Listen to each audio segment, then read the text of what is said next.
Mr. Governor, Mr. Deputy Governor, distinguished guests, ladies and gentlemen, it is a great honor to represent Eko Atlantic here today and discuss the journey that we've taken so far. And part of my presentation is a PowerPoint slide, so I hope the IT guys are able to sort that out, given the depth of this big screen behind me. Anyway, I have the script in front of me, so there you go, there it is. Now I'll go through it together with you, but it's important that we remember the history. If we go back to the origin of the erosion of our lovely Bar Beach that we all remember, it started in 1912. At that time, the Port Authority decided that they needed to expand the facility of Lagos Port. In doing so, they were required to excavate a deep channel leading to the Port of Lagos, which is the Commodore Channel. At that time, that channel was only 5, possibly 6 meters in depth, far too shallow for large ocean-going vessels to enter. So, in their wisdom, they decided to construct 2 very large rock moles. The first one to the west, known as the West Mole. The second one to the East Mole. Now, that created a sheltered channel for dredging, deepening the access to Lagos Port. But what they did not know, and with the benefit of hindsight and technology, we now know what they did, trapped sand that was moving along the west coast of the continent of Africa and was in fact extending that beach out to sea. The level of sand and the seafront was in fact 2.5 kilometers out to sea from Amado Bello Way. We have lost all that sand due to the erosion caused by the construction of those 2 moles. Now that is something that some people are old enough to remember, and I've spoken to many elderly residents of Lagos who confirm having to trek very far to take a cold box, enjoy the seafront, and trek all the way back. That's that 2.5 kilometers I'm talking about. So what happened? The erosion was very rapid.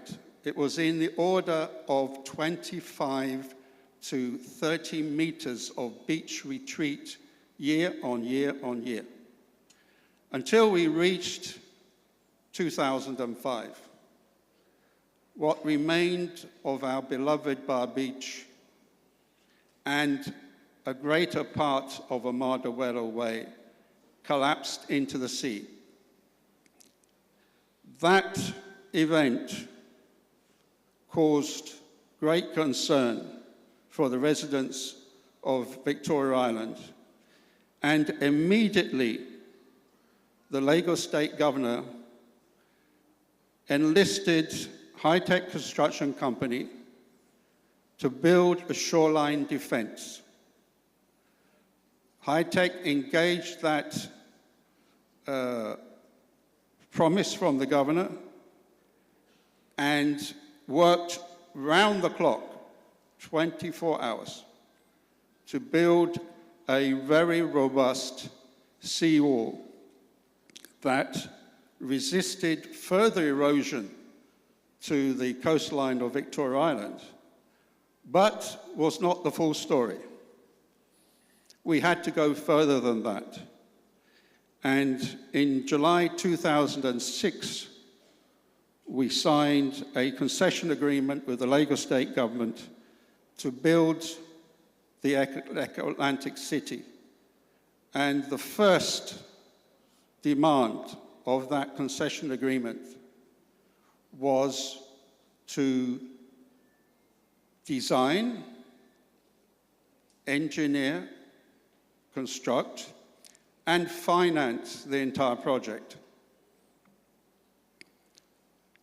Following that signature, real construction began in 2008 using advanced GPS technology for precise placement of the elements of the seawall.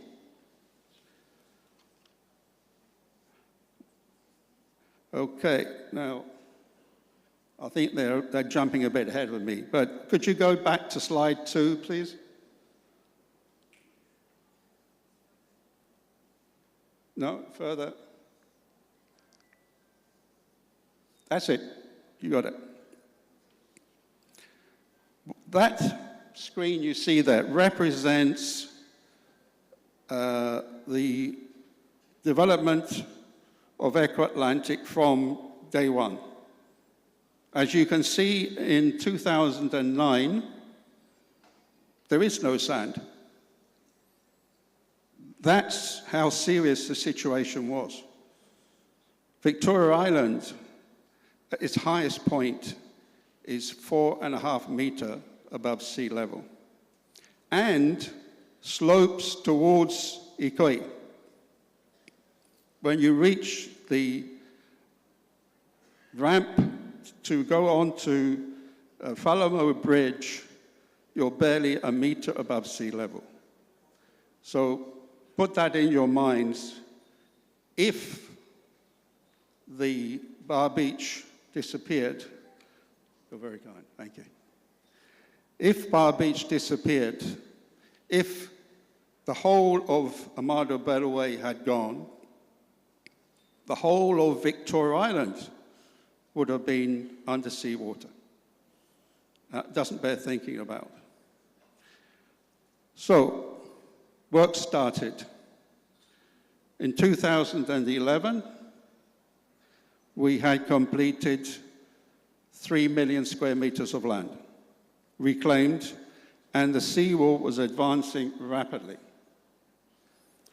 2015, we had gone even further, and we reclaimed 5 million square meters of land.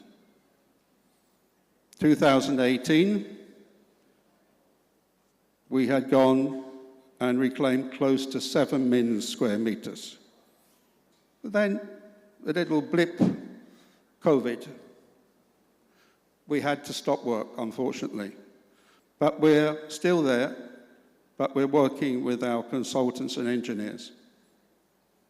2023, we advanced even further, and in 2024, we had achieved close to 8 million square meters, which is 80% of the project as a whole.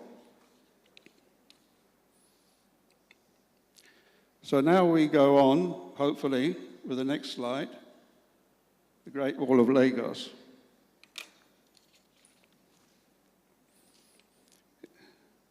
I don't know who coined that expression, but it feels good, Great Wall of Lagos.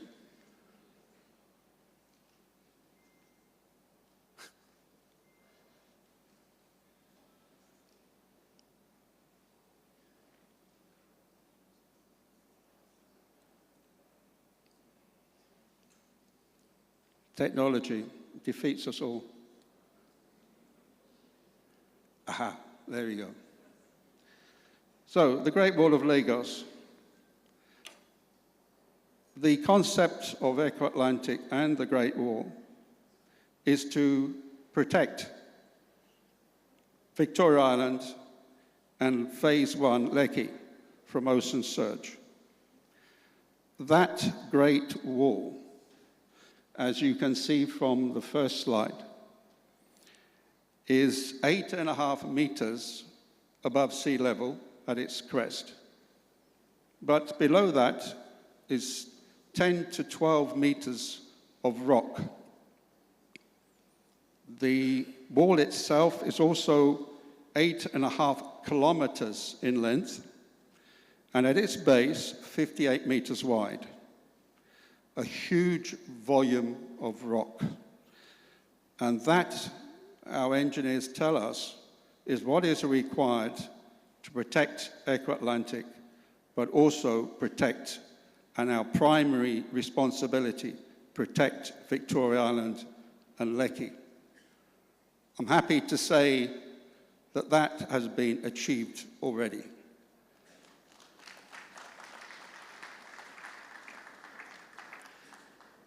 Now, what does the wall consist of? In fact, there are multiple layers, 12 in fact, comprising rocks of different sizes, concrete acropods, which you will see in this third picture here. These are angular lumps of rock, of concrete, and they weigh 5 tons each. They're cast on site to very, very high standards, and they interlock together when they're placed. So it means they work in unison rather than individual units, which is the advantage over rock alone. But that is the core structure. But at the same time, we wanted to create a promenade where somebody could come to Eko Atlantic and enjoy the sea view. That promenade is 12 meters wide, and I make good use of it every evening after work. The wall was designed by renowned Dutch engineers Royal Haskelley, and in order to prove the design, it had to be tested in laboratory conditions at the Danish Hydraulic Institute. And I attended that test. The test itself, according to international standard, has to withstand the most severe storm predictable in a 100-year period. We asked them to extend that testing, which they did in multiples. Eventually, it was tested to a 1,000-year storm condition, something they classified as a Hollywood scenario. The only place you will see it is in Hollywood. But it was tested to that degree, and it passed the test with flying colors. That gave us the confidence that that wall is going nowhere, and it will protect Victoria Island, Eko Atlantic, and Ikoi long into the future.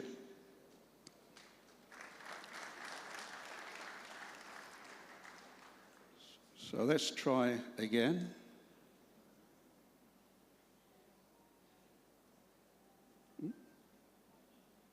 There we go, land reclamation.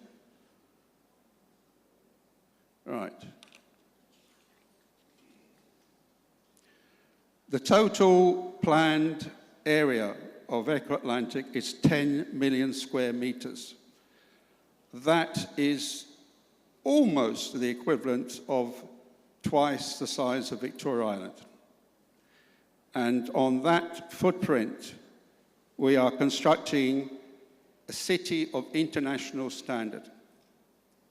We are using the technology available to us, and we are putting in place international standards of construction to make sure that we are working hard and delivering what we promised to do. The sand is achieving on a daily basis 3,000 square meters of reclamation. and we are already well on program to complete the whole of what we call the marine works by the end of 2027.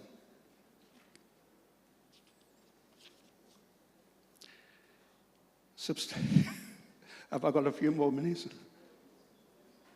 Okay, right, thank you. So, okay, we've dealt with the seawall, we've dealt with the construction of it, but there's more.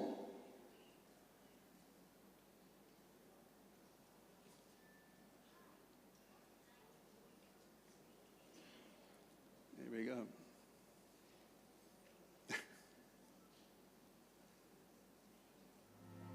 Anyway, it's defeated us. Oh, there we go. Very good. We have decided to use precast concrete blocks rather than asphalt for the major roads. The reason why: number one, we are using a resource that we are very knowledgeable of, that is concrete. It's more resilient than asphalt, but it has the additional environmental advantage that rather than absorbing the heat of the sun, as asphalt does, and releasing it out, making the whole area hotter, we are reflecting that heat. And we are told by consultants who work for the American Consulate Project that we are reducing the core temperature of Eko Atlantic by at least 5 degrees centigrade. So that makes life more comfortable. We're also devoted to green infrastructure. We have a tree nursery in Lekki that can cultivate up to 250,000 trees and shrubs. We have already planted and installed in excess of 8,000 to date in Eko Atlantic. And we will continue to do that in order to create that green environment that we're all looking forward to. We also are using LED lighting systems to reduce the power consumption. And I realize I'm going over a little bit, I apologize.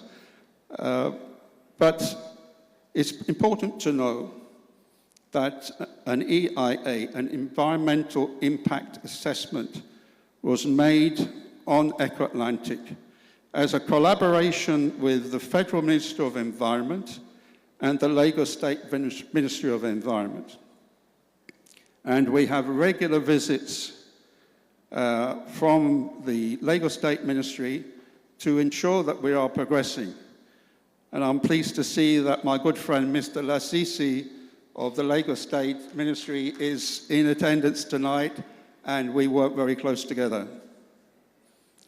So we are also adapting IFC EDGE certification for buildings within Eko Atlantic.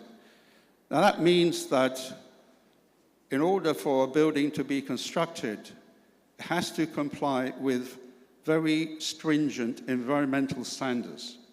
And we are applying those rules and regulations to all the developers within Eko Atlantic to ensure that we carry that burden forward. And one last thing, you're looking very worried. One last thing, we did manage to save a tree that was under threat in Ikoyi. And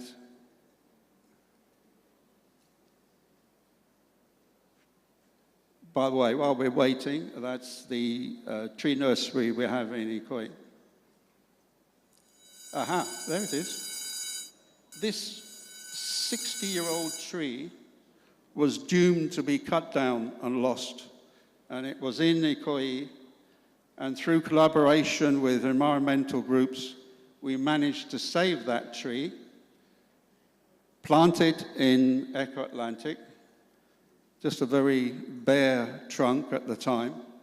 But now I'm happy to see it's thriving, and it's an icon for the green engineering that we're applying in Eko Atlantic City.